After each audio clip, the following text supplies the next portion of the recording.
χαιρετώ από την καινούργια μου κουζίνα. Τώρα που είναι καλοκαίρι, θέλουμε κάτι δροσιστικό. Όχι όλοι παγωτά και παγωτά. Οπότε σήμερα, όπως καταλάβατε, θα το κάνουμε ένα βιντεάκι μαγειρικό. Θα φτιάξουμε ζελέ. Θα το φτιάξουμε μαζί. Αν με παρακολουθήσετε και πιο παλιά, ως συνδρομητές μου παλιοί, θα ξέρετε ότι έκανα και τέτοια βιντεάκια. Ούτως ή άλλως μπορείτε να τρέξετε να πάτε να τα δείτε. Σήμερα όμως θα φτιάξουμε ζελέ. Έχουμε λοιπόν το κουτάκι, είναι με άρωμα κεράσι.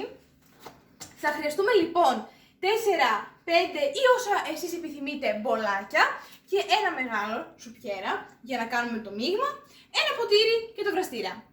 Θα σας πω μετά που θα μας χρησιμεύσει αυτό. Εδώ μέσα έχει 2 φακιά και εμείς θα χρησιμοποιήσουμε το ένα προς το παρόν. Έχει οδηγίες χρήσης, αλλά εγώ δεν τις χρειάζομαι, το ξέρω, είναι πολύ εύκολο. Είναι πολύ εύκολο και γρήγορη συνταγή. Θα σας είναι εξάς πάρα πολύ εύκολο, θα σας το δείξω, οπότε σε περίπτωση που δεν ξέρετε μπορείτε να το φτιάξετε και μόνοι σας. Λοιπόν, μέσα έχει ροζ σκόνη και μυρίζει πάρα πολύ ωραία. Και τώρα θα το ρίξουμε εδώ μέσα αρχικά. Το ρίχνουμε όλο μέσα.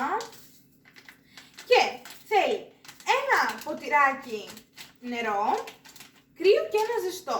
Εγώ έχω ήδη βράσει στο βραστήρα το ζεστό νερό. Λοιπόν, θα ρίξουμε πρώτα το ζεστό νερό από το βραστήρα όπως σας είπα. Γίνεται και φούξι και μ' αρέσει πάρα πολύ. Ωραία, το ρίξαμε και τώρα θα γεμίσουμε από τη βρύση ένα κρύο έτσι νεράκι ποτήρι με νερό. Και θα βάλουμε και από αυτό μισό λεπτάκι να στραγγίξει τέλεια. Εν τω μεταξύ, μου αρέσει πάρα πολύ τα σχεδιάκια που έχει. Τέλος πάντων. Να το ρίξουμε. Και με ένα πυρουνάκι θα ανακατέψουμε. Μην ξεχνάτε όταν ξεκινάτε μια συνταγή να έχετε όλα τα υλικά έτοιμα και όλα τα σκεύη που θα χρειαστείτε. Και βέβαια να πλένετε χεράκια, γιατί αυτό είναι το πιο σημαντικό. Εμείς θα έχουμε όλα αυτά ούτως ή άλλως. Βέβαια το μετά το πλύσιμο ίσως θα δυσκολέψει λίγο, αλλά εγώ γενικώς τις βιντεές τις κάνω. Βοηθώ πολύ τους γονείς μου σε αυτά. Γιατί αύριο μεθαύριο μπορεί να χρειαστεί να τα κάνουμε και μόνοι μας όλα αυτά. Όσοι είστε κοντά στην ηλικία μου, σίγουρα με καταλαβαίνετε. Λοιπόν, αφού ανακατέψαμε καλά το μείγμα, δεν ξέρω αν το προσέξετε και καθόλου. Είναι έτσι σετάκι.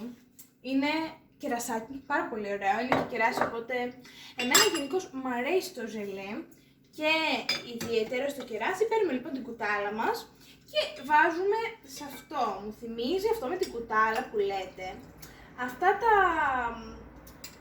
αμερικάνικα βάζω μία σε όλα και μετά ξανά στα high school που παίρνουν έτσι με κουτάλα και το βάζουν και αυτό μου αρέσει πάρα πολύ. Γενικώς όλη αυτή η διαδικασία μου αρέσει πάρα πολύ.